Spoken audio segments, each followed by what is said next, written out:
अल्लाह ने कायनात की इब्तिदाई स्टेज में जो गैलेक्सीज बनाई थी, साइंटिस्ट के मुताबिक उनसे निकलने वाली लाइट को स्पेस में ट्रैवल करते हुए 13 अरब साल से ज्यादा का टाइम हो चुका है। स्पेस में इतनी ज्यादा देर तक सफर करने और कायनात के एक्सपेंशन की वजह से वो लाइट इतनी ज्यादा स्ट्रेच हो चुकी है कि उसे हबल स्पेस टेलीस्कोप या किसी और टेलीस्कोप से नहीं देखा जा सकता, लेकिन इस लाइट को जेम्स स्पेस टेलीस्कोप से देखा जा सकता है क्योंकि उसमें NIR यानी नियर इंफ्रारेड इंस्ट्रूमेंट लगा हुआ है। इससे साइंसदान ऐसी लाइट को देख सकते हैं जो बहुत ज्यादा डिम हो या बिल्कुल गायब हो चुकी है। इसके अलावा ये टेलीस्कोप बादलों से पार की दुनिया को भी देख सकता है। इसी डिवाइस का इस्तेमाल करते हुए इसने हमारी गैलेक्सी से लेकर कायनात के आखिरी किनारे तक ऐसी चीजें दरियाफ्त की हैं जिनको आज से पहले साइंसदानों ने नहीं देखा था और साइंसदान इन चीजों को पहली बार देख रहे थे। आखिर वो चीजें कौन सी हैं? ये अमेजिंग इन्फॉर्मेशन आप जानोगे आज की इस वीडियो में, तो पूरी वीडियो वॉच कीजिएगा।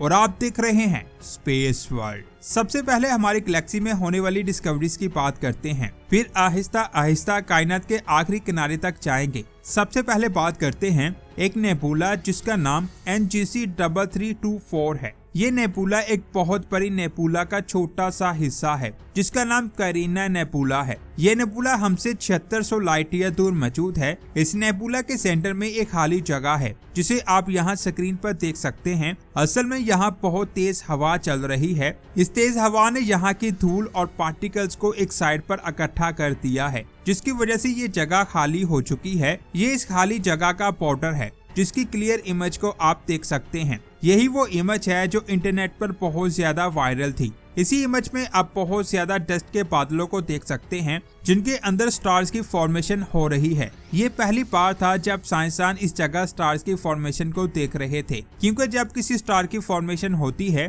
तो उसके चारों तरफ गैस और डस्ट का बहुत बड़ा बादल बन जाता है। इन बादलों को हबल स्पेस टेलीस्कोप या किसी और टेलीस्कोप से नहीं देखा जा सकता, इसलिए साइंसदान इस जगह में होने वाली स्टार्स की फॉर्मेशन को नहीं देख पा रहे थे। लेकिन जेम्स स्पेस टेलीस्कोप से बादलों के पास चीजों को आसानी से देखा जा सकता है। ये इसी जगह की हबल से खींची गई इमेज है और ये जेम्स स्पेस टेलीस्कोप से खींची गई इमेज है। हबल इमेज में कोई स्टार नजर नहीं आ रहा, जबकि जेम्स स्पेस टेलीस्कोप की इमेज में आप बादलों के पार उन स्टार्स को भी देख सकते हैं जिनकी फॉर्मेशन हो रही है। ये इमेज वाकई में बहुत कमाल की है। इसके बाद जेम्स स्पेस टेलीस्कोप की एक और इमेज को देखें। ये भी इंटरनेट पर बहुत ज्यादा वायरल हुई थी। ये एक नेबुला है जिसका नाम NGC 3132 सॉथर्न रिंग नेबुला है। इसे प्लानिटरी नेबुला भी कहते हैं। जिस नेबुला में स्टार्स की फॉर्मेशन हो रही है उसे नॉर्मल नेबुला कहते हैं, और जिसमें स्टार्स खत्म हो रहे हैं उसे प्लानिटरी नेबुला कहते हैं। लेफ्ट साइड पर जेम्स स्पेस टेलीस्कोप से खींची गई NIR इमेज है और राइट साइड पर MIRI से खींची गई इमेज है। एक प्लानिटरी नेबुला तब बनती है जब डाइंग स्टार्स के एंड स्टेज में डस्ट और गैस ब्लास्ट होकर स्पेस में फैलती है। साइंसदानों के लिए इस डस्ट के बारे में जानना बहुत ज्यादा जरूरी होता है, क्योंकि इससे साइंटिस्ट को पता चलता है कि फ्यूचर में स्टार्स किस चीज से बनेंगे। जेम्स स्पेस टेलीस्कोप की खास बात यह है कि ये डस्ट की लेयर्स हटाकर अंदर का सीन क्लियर दिखाता है और इसकी इमेज हबल से बहुत ज्यादा क्लियर है। इस नेबुला के सेंटर में 2 स्टार्स आपको नजर आ रहे हैं। ये 2 स्टार्स वाला सिस्टम है जिसमें एक स्टार फट चुका है, और ये जो बहुत बड़ा बादल आप देख रहे हैं ये उसी स्टार का मैटर है जो फटकर यहाँ एक रिंग की शक्ल में जमा हो गया है, जबकि दूसरा स्टार अभी फटा नहीं है। जिस वक्त ये स्टार भी फटेगा तो यहाँ एक और नेबुला बन जाएगी। इन दोनों स्टार्स की ग्रेविटी एक दूसरे पर असर करती है, जिससे नेबुला के अंदर डस्ट मिक्स होती रहती है और इंटरेस्टिंग पैटर्न्स बन जाते हैं।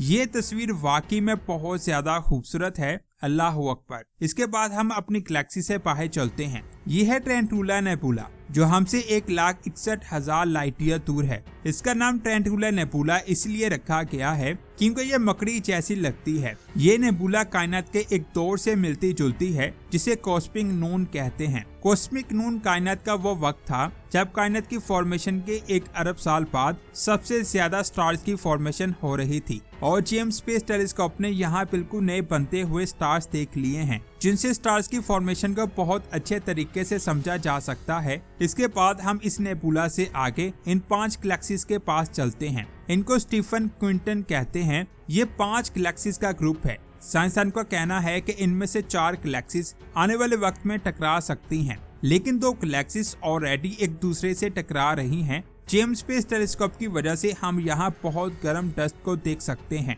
जो टक्कर के दौरान स्पेस में उड़ रही है। अगर आप गौर से देखें तो ये दोनों गैलेक्सीज एक दूसरे के गिर्द घूम रही हैं। यहाँ ग्रेविटी आपकी सोच से भी ज्यादा स्ट्रॉन्ग है और एनर्जी भी बहुत ज्यादा है। देखने में ये हमें एक ही तस्वीर नजर आ रही है, लेकिन जेम्स स्पेस टेलीस्कोप ने यहाँ की तकरीबन 1000 से ज्यादा तस्वीरें खींची हैं। साइंसदानों ने इन सारी तस्वीरों को जोड़कर ये एक तस्वीर बनाई। इसी वजह से इस इमेज की डिटेल और रेजोल्यूशन बहुत ज्यादा है, जिसमें छोटी से छोटी चीज भी बिल्कुल क्लियर नजर आती है। अब हम जेम्स स्पेस टेलीस्कोप से इससे भी और दूर देखते हैं, इतनी दूर कि खुद जेम्स स्पेस टेलीस्कोप को भी देखना मुश्किल हो जाता है। इस इमेज को Webb's first deep field image कहते हैं। ये इमेज आसमान के इतने छोटे हिस्से से ली गई है कि अगर रात के आसमान की तरफ आप बाजू सीधा करके रेत का एक दाना पकड़ लो तो वो पूरा एरिया उसे एक दाने से ढक जाएगा। इतनी दूरी पर अलग अलग स्टार्स नजर ही नहीं आते, क्योंकि इतनी दूरी पर वो इतने छोटे होते हैं कि उनको देखा ही नहीं जा सकता।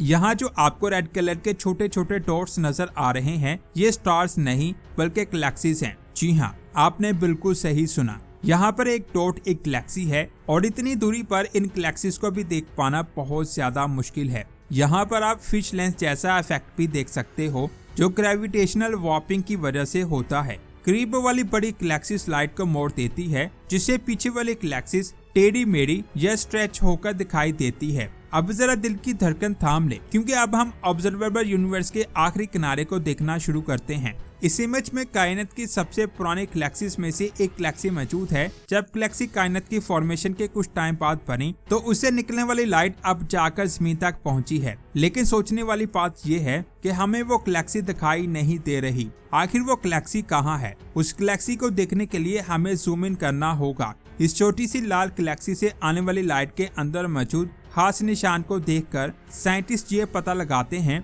कि लाइट कितनी ज्यादा रेड शिफ्ट हो चुकी है। रेड शिफ्ट से ये समझ आता है कि इस गैलेक्सी की लाइट कितना लंबा सफर करके हम तक पहुंची है और इसका डिस्टेंस क्या है। इस कंपोजिशन से पता चला है कि ये छोटा सा डॉट 13.1 अरब लाइट ईयर दूर है, क्योंकि साइंसदान के मुताबिक कायनात की उम्र 13.7 अरब साल मानी जाती है। तो ये गैलेक्सी उन सबसे पुरानी गैलेक्सीज में से एक है। कई जगह कायनात की उम्र 13.8 अरब साल भी बताई गई है। तो ये गैलेक्सी उन सबसे पुरानी गैलेक्सीज में से एक है जो हम कभी देख सकते हैं। अब शायद आप सोचें कि ये तो बहुत छोटी सी चीज है। इस इमेज को अगर आप हबल से खींची गई इमेज से कंपेयर करें तो जेम्स स्पेस टेलीस्कोप की इमेज ज्यादा क्लियर और शार्प है। इसमें ज्यादा डिटेल और ज्यादा ऑब्जेक्ट्स नजर आते हैं। और सबसे बड़ी बात, हबल ने ये इमेज बनाने के लिए 10 दिन तक लगातार आसमान को देखा और छोटी सी लाइट इकट्ठी की, फिर उन सब को जोड़कर एक इमेज बनाई। लेकिन जेम्स स्पेस टेलीस्कोप ने अपनी इमेज सिर्फ आधे दिन में बना ली।